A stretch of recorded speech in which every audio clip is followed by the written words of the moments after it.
In 2048, where Earth is overpopulated and has lost access to almost all natural resources, the government initiates a program to genetically modify 14 soldiers to colonize Saturn's moon, Titan. The volunteers, including former pilot Rick and his family, are relocated to a luxurious, technologically advanced neighborhood. The head of the program, Dr. Collingwood, is hopeful about Rick's development due to his proven resilience. Collingwood explains that Titan is the next destination as it's the only other place in our solar system with an atmosphere and a primordial ecosystem. However, it's too cold to live in, and its atmosphere is rich in nitrogen, which humans can't breathe.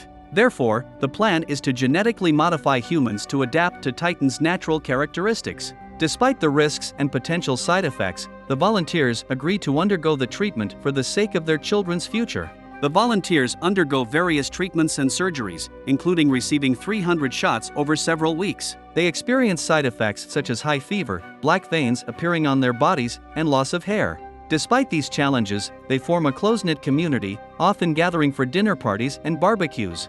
However, the atmosphere becomes tense as they start to fear that they might not be allowed to return to Earth after their 2-year mission on Titan. Rick's wife, Abigail, a doctor, becomes increasingly concerned about the side effects of the treatment. She notices that Rick's blood is turning black and that he's losing his ability to feel cold. Despite her concerns, Rick continues with the treatments, even undergoing a surgery to make his eyes similar to a cat's so he can see in the dark.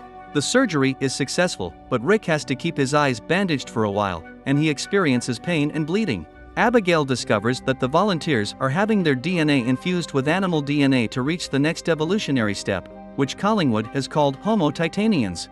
Despite the risks and the violent tendencies exhibited by some of the volunteers, Collingwood insists on continuing the program. The Pentagon, however, decides to shut down the program due to its controversial nature and the deaths of several volunteers. In the end, only Rick and another volunteer, Tally, survive the procedures and become mutated creatures that communicate through tactile contact and a low frequency that humans can't hear. They are scheduled to leave for Titan soon. In the aftermath of the surgeries, Rick and Tally have become unrecognizable to their families. They now communicate through tactile contact and low-frequency sounds that humans can't hear. Rick's transformation is so drastic that he accidentally injures Abigail while trying to dress in human clothes. His new form feels more comfortable in water, and he spends most of his time in the pool. One night, Abigail witnesses Tally entering their garden with a bloody hand. Rick communicates with Tally through tentacles that emerge from their fingers. Suddenly, the army arrives and tranquilizes Tally. When they approach Rick, he fights back with his newfound strength,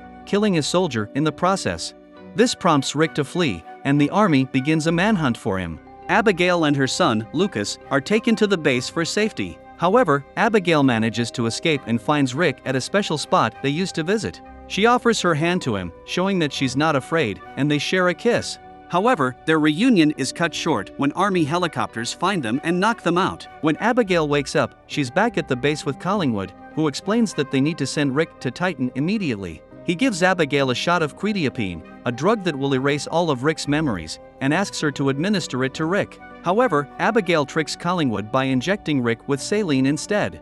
Rick pretends to be unconscious, then kills a soldier and escapes. In the ensuing chaos, Collingwood is arrested, and Abigail, Lucas, and a heavily wounded Rick are saved by Colonel Solano, who refuses to shoot unarmed women and an innocent child. Abigail and Lucas hug Rick, reinforcing his most precious memories. In the aftermath, Abigail and another scientist, Freya, become researchers on the Titan II project, which aims to save the world using more ethical methods. Meanwhile, Rick is sent to Titan, where he reveals his new body has wings and can fly around his new home. Despite the hardships and sacrifices, the mission to colonize Titan continues, offering a glimmer of hope for humanity's future in the face of Earth's dwindling resources. Thank you for watching. Please subscribe for more videos like this one.